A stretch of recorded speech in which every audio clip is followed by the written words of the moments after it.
Set of right coset.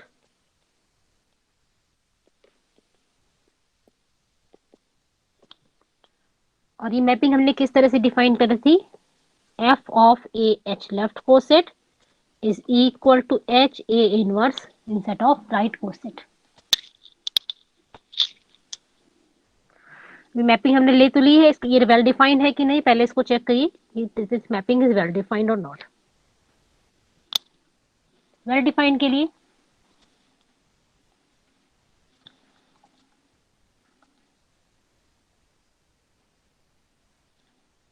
Well defined के लिए सबसे पहले हम चेक करेंगे मैपिंग वेल डिफाइंड है। एफ इज वेल डिफाइंड, कि जो हमने मैपिंग कंसीडर करी है वो डिफाइंड भी है कि नहीं, ऐसा तो नहीं कहीं कॉन्ट्राडिक्ट कर रही है। First to check whether mapping is well defined or not. If AH and BH be two left coset,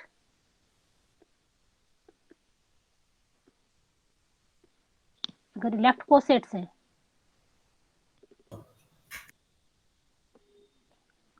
तो इनसे हम प्रूव करेंगे इनके कॉरेस्पॉन्डिंग दो राइट कोसेट्स भी होंगे। So let AH is equal to BH. AH is equal to BH। Theorem पहले भी हमने प्रूव करी थी, H is equal to H B, जहाँ पे हमने A B inverse belongs to H prove किया था और लेफ्ट कोसेट के लिए आपसे कहा था इसमें प्रूव करने के लिए, if A H is equal to B H then A inverse B belongs to H. ये लेफ्ट कोसेट के लिए था, तो वही यहाँ पे यूज करें, H is equal to B H means A inverse B belongs to H. A inverse B H को बिलोंग कर रहा है, तो पहले ये थ्योरम यूज करी थी, दूसरी थ्योरम हियर यूज कर रहे हैं, क्योंकि एच बिलोंग्स टू एच अगर है तो H H is equal to capital H. यहाँ पे ये इसको एच को बिलोंग कर रहा है, तो H this means H A inverse B is equal to H.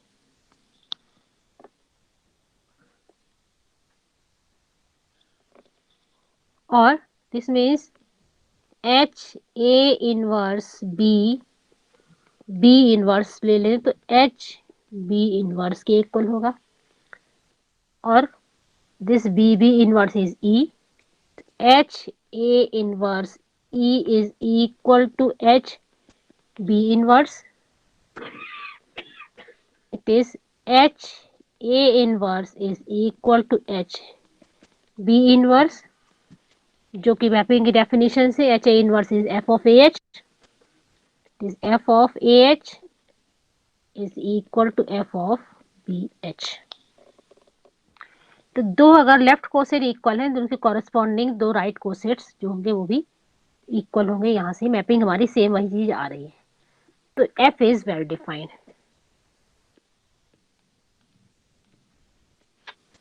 F is well defined. अब 1 1 प्रूव करेंगे, ये तो वेल डिफाइंड हो गया। Next to show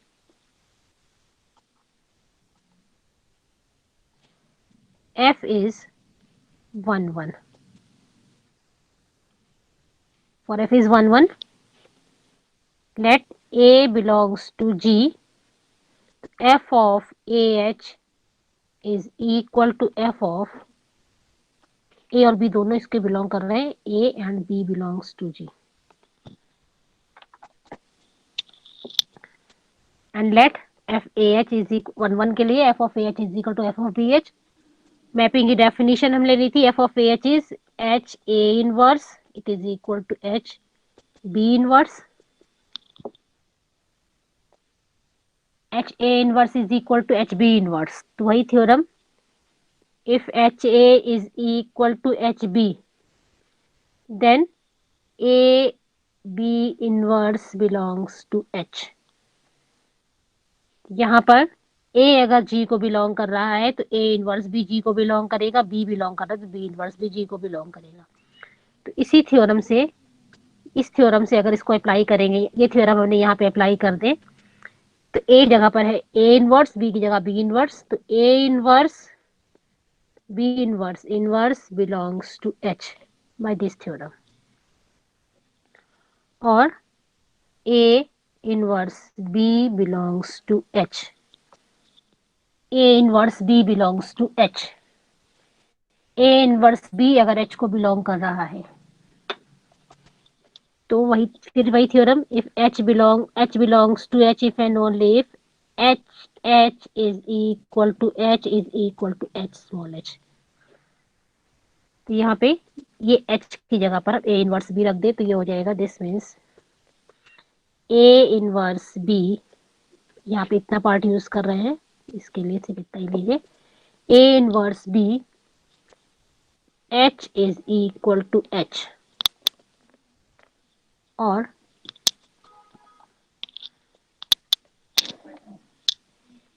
A inverse B H is equal to A H, this means EBH is equal to AH, or EBH is equal to AH.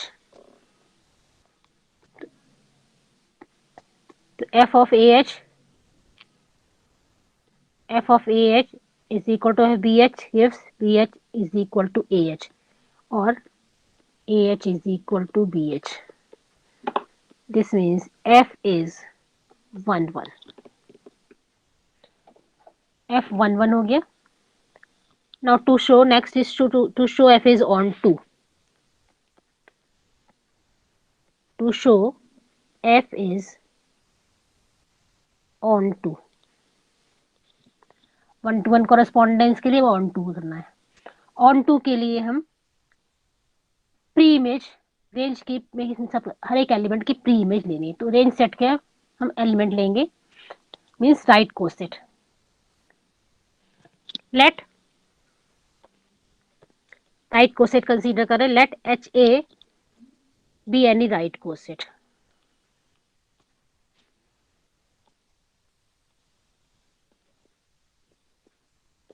H A B any right coset of H in G. अगर इसके corresponding left coset आ गया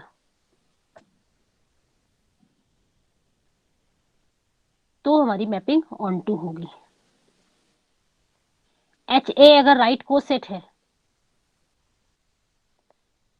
ए जी को belong कर रहा है, since A belongs to जी, क्योंकि H A right coset तो ए जी को बिलोंग कर रहा है. तो ए जी को बिलोंग करेगा तो ए इनवर्स बी ग्रुप का ही एलिमेंट होगा. तो ए इनवर्स ग्रुप का एलिमेंट है, this means A inverse H is left coset. Left coset हो गया ए inverse H. A inverse H left coset. अब देखिए मैपिंग इसमें सेटिस्फाई हो रही है कि नहीं.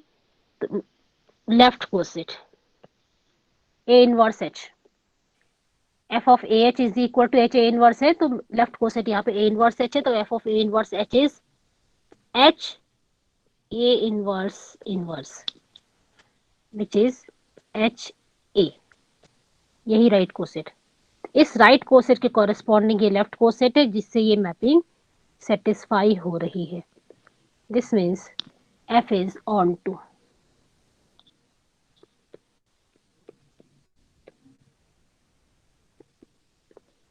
So there is 1-to-1 correspondence between the set of left cosets of H in G and set of right cosets of H in G.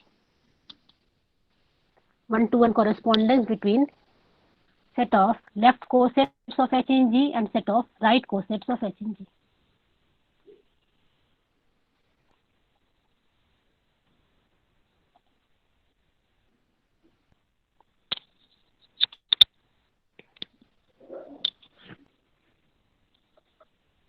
Next definition is index. Index of a subgroup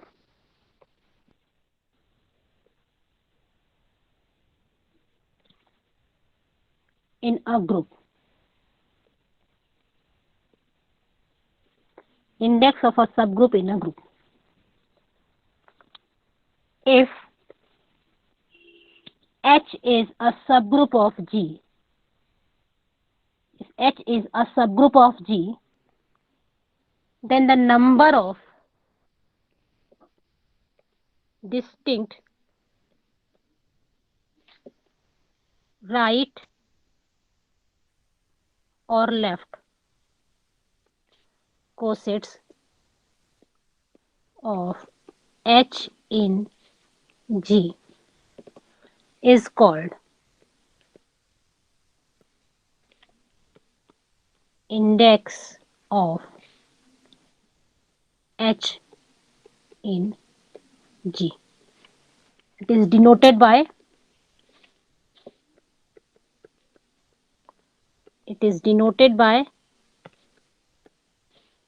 index of H in G is denoted by G group है, H सब group है, तो distinct right coset of H in G हम इस तरह से denote करते हैं.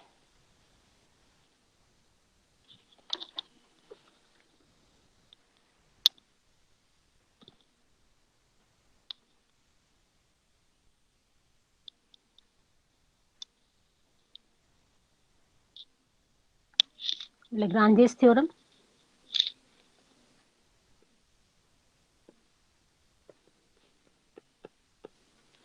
Lagrange's theorem. The order of each subgroup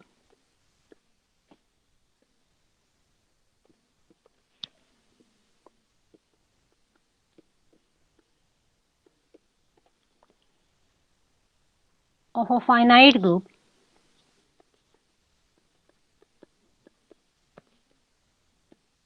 order of each subgroup of a finite group is a divisor of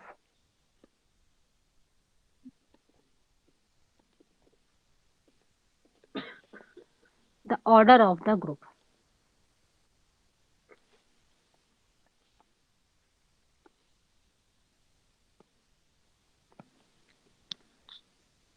Order of each subgroup divides the order of the group.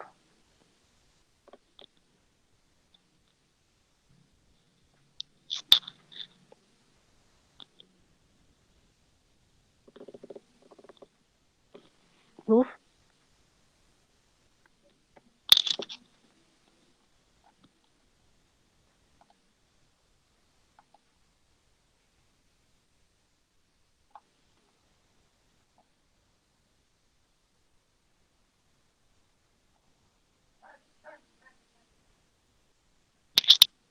Proof. Let G be a group of finite order. Let G be a group of finite order. G be a group of finite order N. And H be the subgroup of G of order M.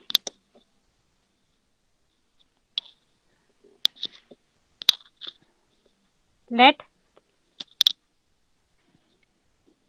H में order M लिया है तो H में elements हमने ले लिए H1, H2, Hm are the elements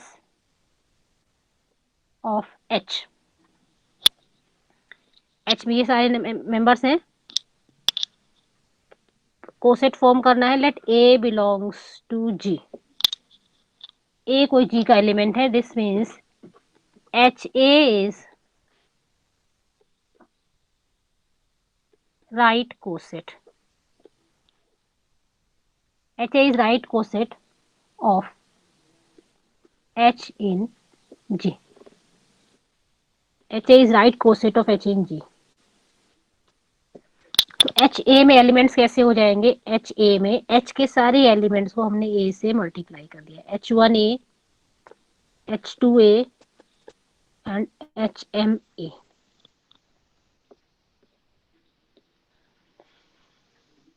अब HA में ये सारे एलिमेंट्स सब डिस्टिंक्ट ही होंगे.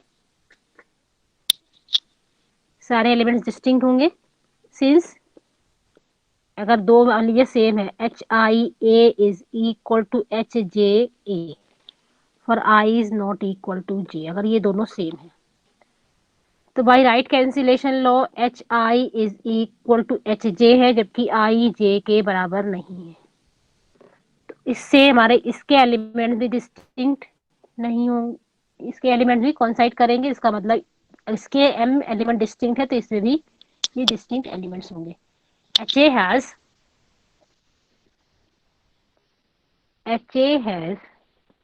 m distinct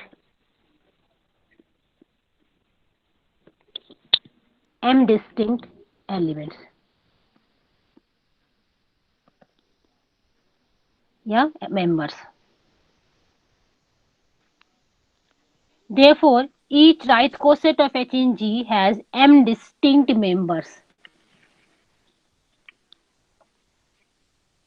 Right coset HA has m distinct members. Since two right cosets are either disjoint or identical, ये हमने coset decomposition में आपको लास्ट क्लास में बताया था। Since any two right cosets are either distinct, since any two right cosets are either disjoint or identical. Any two right cosets are either disjoint और identical.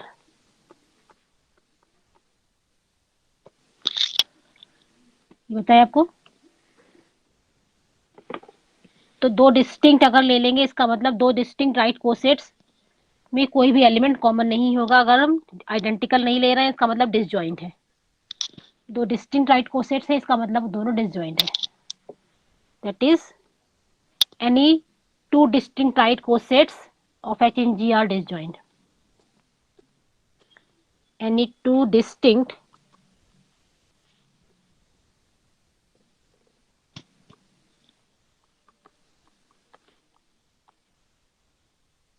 right coset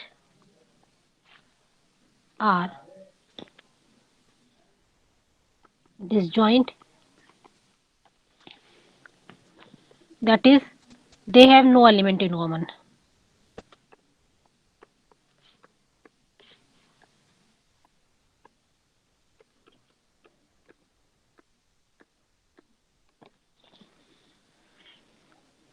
Since G is finite group, since G is finite group, so number of distinct right cosets of H in G will be finite.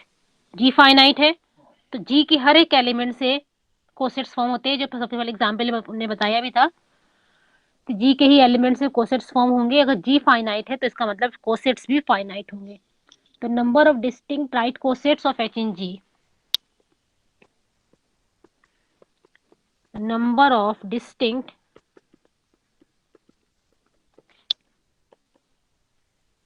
right cosets. Ma'am ये ऊपर वाली line समझ में नहीं आई। कौन सी line? यही ma'am, इधर any two distinct right coset, थोड़ा सा इसमें क्या है कि ये हमने बताया था कि कोई भी दो कोसेट्स या तो डिसजॉइंट होंगे या आइडेंटिकल होंगे। अगर आइडेंटिकल नहीं है, इसका मतलब डिस्टिंक्ट है। आइडेंटिकल मतलब दो सेम हो गए, और इसका मतलब क्या हो, दोनों अलग अलग। अगर दोनों अलग अलग ले रहे हैं, इसका मतलब वो दोनों डिसजॉइंट होंगे। दो डिस्टिंक्ट राइट कोसेट अगर ले रहे हैं तो डिसजॉइंट हो गया, मींस दो डिस्टिंक्ट कोसेट्स में कोई भी एलिमेंट कॉमन नहीं होगा। ठीक है? Yes ma'am. बताइए। बच्चे wanted to join the class. हमारे पास तो कुछ नया मैसेज नहीं आ रहा है। आप लोग किस लिंक से ज्वाइन कर रहे हैं?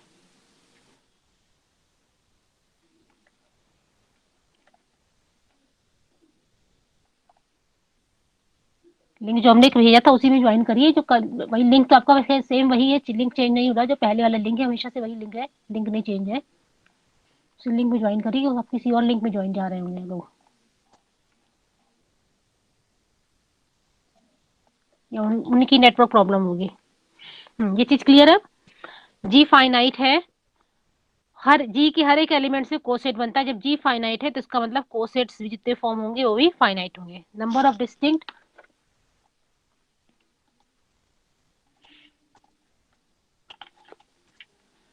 Ayush Mishra, Ayush Mishra, Yes, ma'am.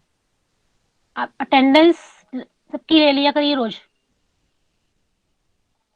Okay, but ma'am, my mobile cannot take screenshot of a longer section, तो ma'am. कौन I लेगा, can कोई बताए कौन?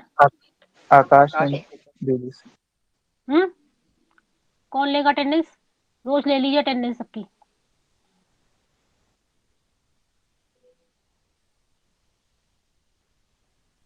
सृजन, ma'am Akash can do the job. Akash, Akash yes है, मैम। क्लास ज्वाइन किया है आकाश ने? Akash Verma, ma'am he is trying to speak, I don't know why he is not audible. was network issue, sorry ma'am. Yeah. हाँ आकाश वर्मा रोज आपसे सबकी अटेंडेंस ले लिया करिए क्लास की, अलजेब्रा की।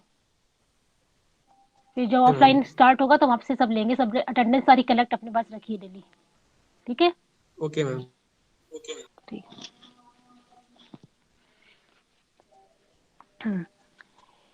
जी फाइनाइट ग्रुप है, इसका मतलब कोसेट्स भी फाइनाइट ही होंगे। जितने कोसेट्स होंगे तो number of distinct right cosets of H in G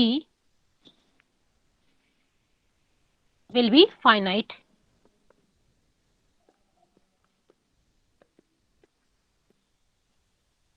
Number of distinct right coset of H in G भी finite। मान लीजिए हमने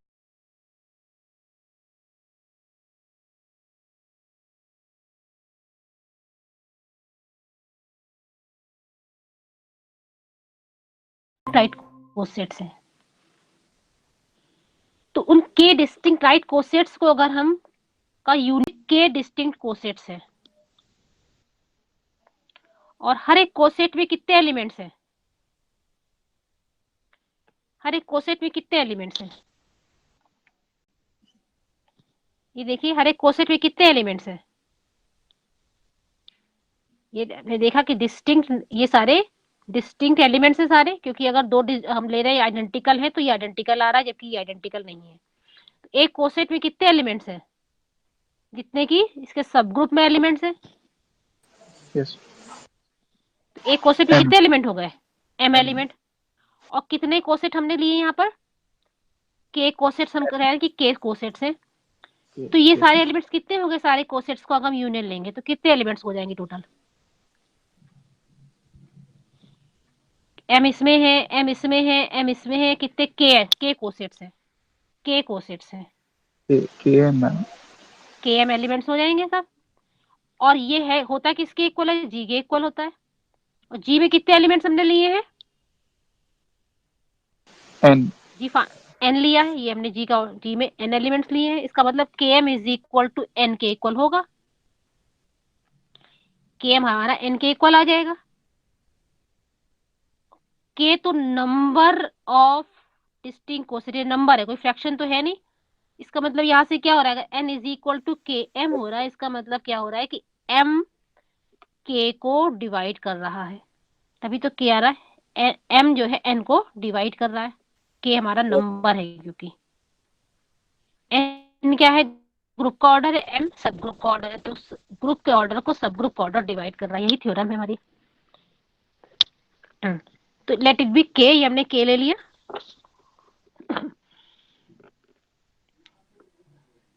since G is the union of these k distinct right cosets of H in G. G is the union of k distinct right cosets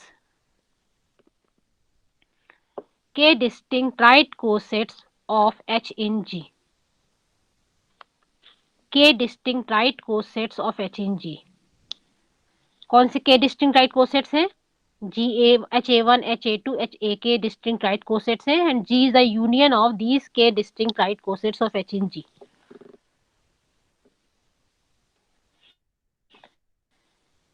This means the number of elements in G, number of elements in G is equal to the number of elements in HA1 plus number of elements in HA2 plus number of elements in HAK. Union है तो सबके elements का सम होगा. G के number of elements means order of G, और इसके elements हर एक में m इसमें है, m इसमें है, m इसमें है, तो it is equal to km. Order of G n है, that is n is equal to km, और k is equal to n upon m. n upon m, that is m is the divisor of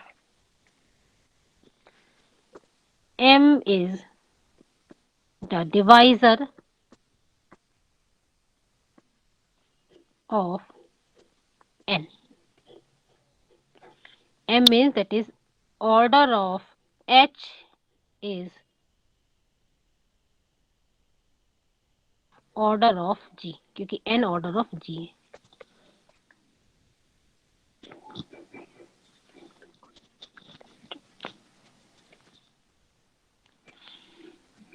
तो theorem में prove करे कि Lagrange's theorem में क्या है, सब ग्रुप का ऑर्डर ग्रुप के ऑर्डर को डिवाइड करता है.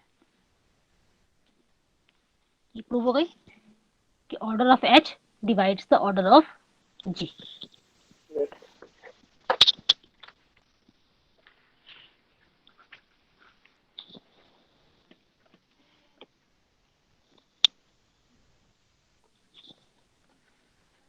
Definition.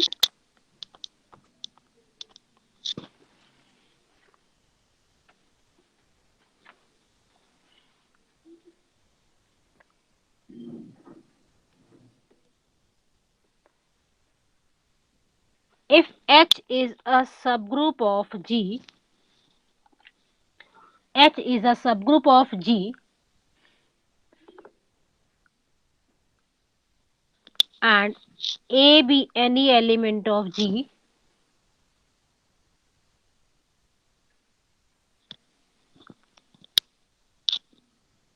then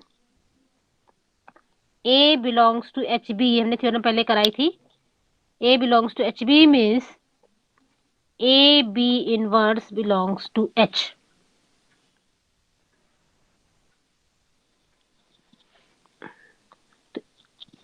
AB inverse belongs to H. तो हम कहते हैं A is congruent to B modulo H if and only if AB inverse belongs to H.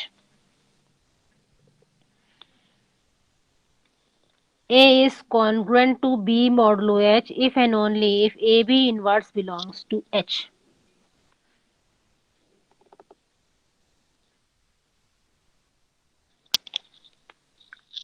इस रिलेशन को इक्विवेलेंस रिलेशन प्रूव करना है.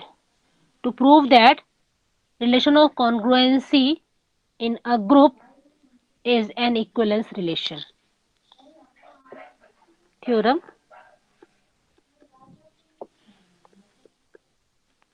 The relation of congruency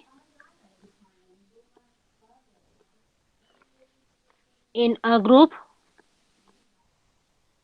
G defined by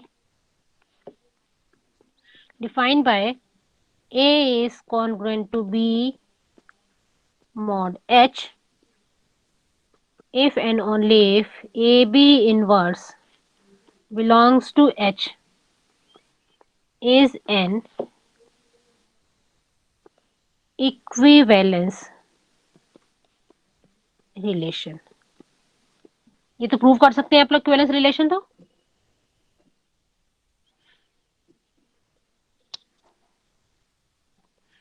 ये congruency relation ये है। तो रिफ्लेक्सिव में क्या हो जाएगा? रिफ्लेक्सिव में इक्विवेलेंस के लिए सबसे पहले रिफ्लेक्सिव प्रूव किया। Reflexive reflexive since A belongs to G, तो A inverse also belongs to G, then A inverse, देखिए A B inverse तो दोनों का same element A inverse which is identity element, ये भी H को बिलोंग करेगा। तो A inverse belongs to H आ रहा है इससे। तो इससे हो गया A is congruent to A modulo H। Reflexive हो गया। Symmetric symmetric if A is congruent to B modulo H, this means A B inverse belongs to H, ये हमने कंसीडर किया। अब H सब ग्रुप है, सब ग्रुप है, अगर ये एलिमेंट इसको बिलोंग कर रहा है तो इसका इनवर्स भी इसको बिलोंग करेगा। तो A B inverse also belongs to H। अब इनवर्स में रिवर्सल लॉ लगा दीजिए। इसमें रिवर्सल लॉ से ये क्या हो जाएगा? B inverse A inverse belongs to H और B A inverse belongs to H। B A inverse belongs to H से क्या हो गया? B is congruent to A modulo H। A is congruent to B modulo H से B is congruent क्या था? First this element is congruent to this modulo H। Symmetric हो गया। अब ट्रांजिटिव,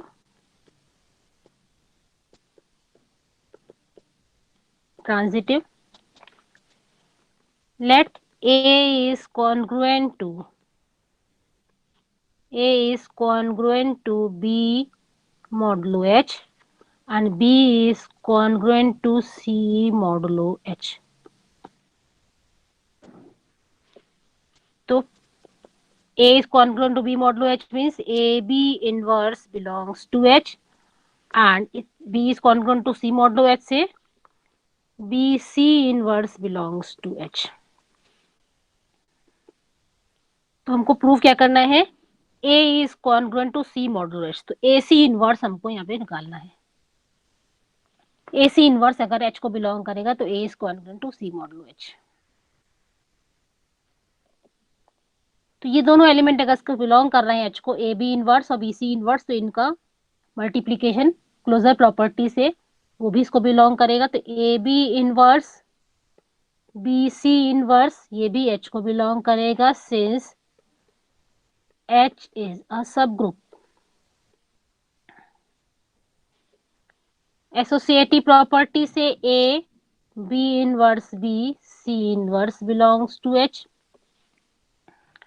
by associative property, और B inverse B is identity A E C inverse belongs to H by existence of identity, existence of inverse B inverse B।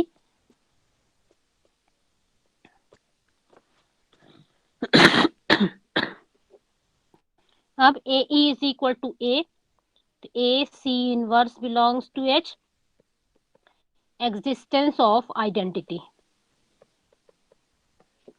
AC inverse belongs to H means A is congruent to C modulo H। Transitive भी हो गया। तो relation of congruency in a group is, जो define हमने किया है, A is congruent to B modulo H is an equivalence relation।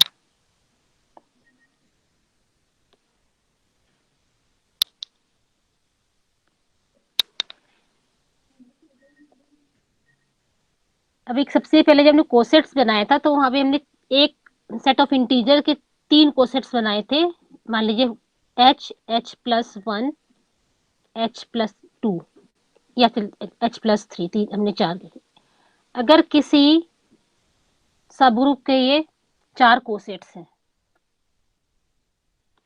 यहाँ पे H G का सब ग्रुप है, तो हम G को लिख सकते हैं इन सबके यूनियन के फॉर्म में, पता है आपको।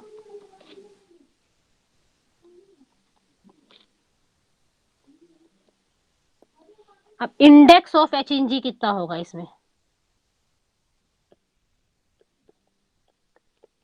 इंडेक्स क्या होता है, number of distinct right cosets या number of distinct left cosets of H in G। इसमें इसके 4 डिस्टिंक्ट अगर कोसेट्स हैं तो G को उनके यूनियन के फॉर्म में, ग्रुप को उनके यूनियन के फॉर्म में लिख सकते हैं। कितने कोसेट्स हैं, 4 कोसेट्स, तो इसमें इंडेक्स हो गया 4। जितने भी डिस्टिंक्ट राइट कोसेट्स या लेफ्ट कोसेट्स होंगे, दोनों को कंबाइन नहीं करेंगे, या लेफ्ट लीजिए या राइट लीजिए, number of distinct left coset और number of distinct right cosets is the index.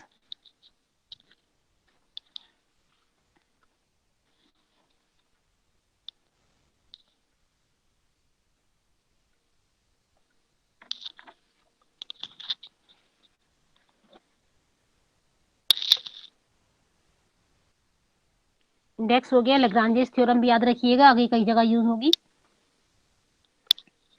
Next is the order of every element.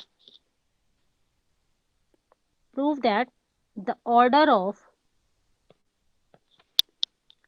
every element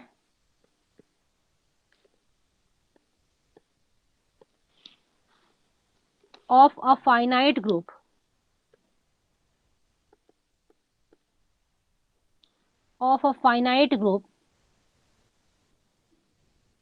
is the divisor of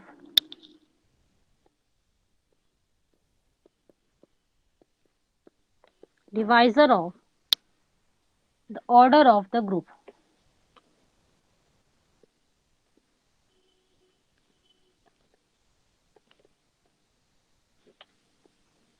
Lagrange's theorem में हमने prove किया था कि order of subgroup divides the order of the group. अब यहाँ पे है order of every element divides the order of the group.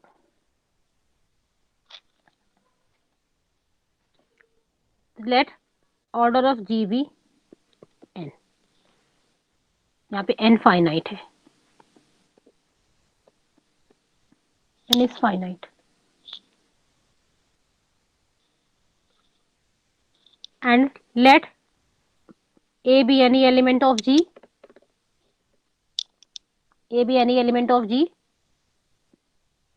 such that order of A is equal to M। हमको प्रूव करना है M n को divide कर रहा है। We have to prove that M is a divisor of n।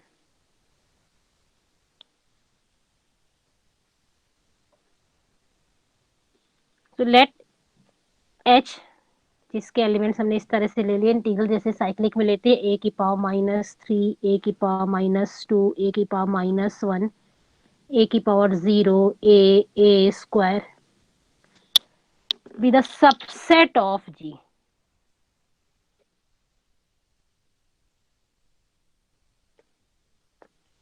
It is a subset of G consisting of the elements integral powers of A।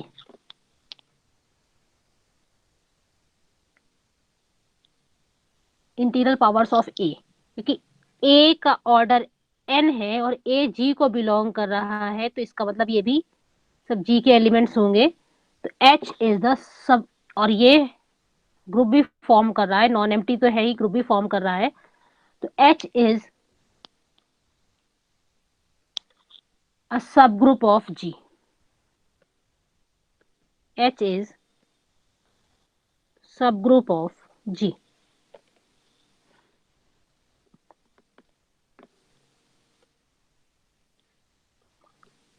So we have to show that H contains only M distinct elements. We have to show that H contains only m distinct elements. इसमें तो बहुत सारे elements है, सारी integral power है, बहुत सारी integral power है। इसमें हमको प्रूव करना है सिर्फ m एलिमेंट्स है और सारे रिपीट होते जा रहे हैं। H contains only m distinct elements। m distinct element तो हमने ले लिया दो एलिमेंट a की power r is equal to a की पावर s। यहाँ पर r क्या है, r 1 से m के बीच में लाई कर रहा है और s भी 1 से m के बीच में लाई कर रहा है, क्योंकि a का ऑर्डर m है और r is greater than s। इससे हो जाएगा a की पावर r, a की पावर माइनस s से हमने पोस्ट मल्टीप्लाई करे तो a की पावर s, a की power minus s, which is equal to a की पावर 0 दैट इज e। तो a की power r minus s is equal to e। r और s दोनों ही m से छोटे हैं तो r माइनस s ये पॉजिटिव होगा and r minus s m से छोटा भी होगा।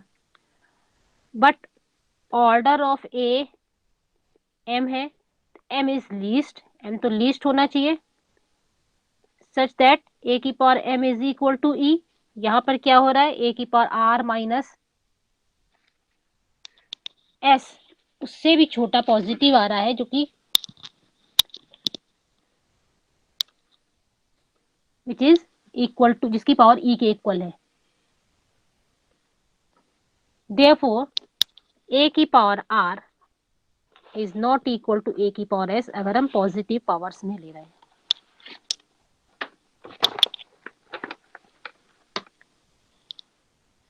So H contains m distinct elements क्या होंगे, a square, a cube up to a की पावर m, ये एलिमेंट्स H को बिलोंग कर रहे हैं, m डिस्टिंक्ट एलिमेंट। और a की पावर 0 भी है जो कि e के इक्वल है, और a की पावर ये भी e के इक्वल है, तो ये हमारा रिपीट हो रहा है। इसको a की पावर m रखिए या a की पावर 0 से स्टार्ट करिए, यही हमारा a की पावर 0 भी है, a की पावर m, क्योंकि ये e है और a की पावर 0 भी e होता है। m एलिमेंट्स है डिस्टिंक्ट एलिमेंट। और लैग्रांजेस थ्योरम से क्या है कि सब ग्रुप का ऑर्डर ग्रुप के ऑर्डर को डिवाइड करता है, या सब ग्रुप का ऑर्डर m आ रहा है तो इसका मतलब m divides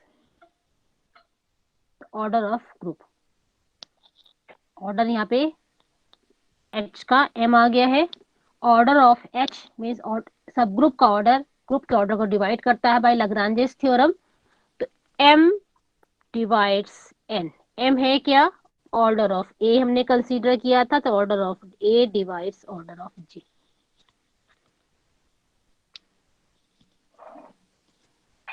ma'am hmm a to the power r minus s is equal to e से दोबारा समझा देते हैं।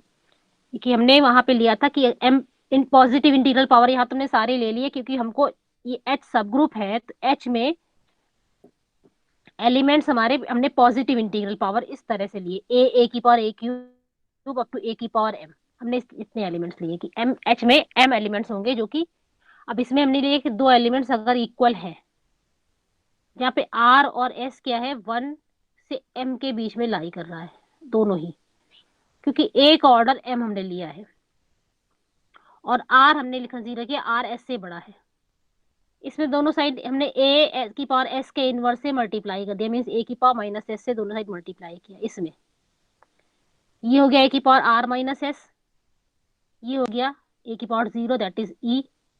तो a की power r minus s is equal to e हो गया।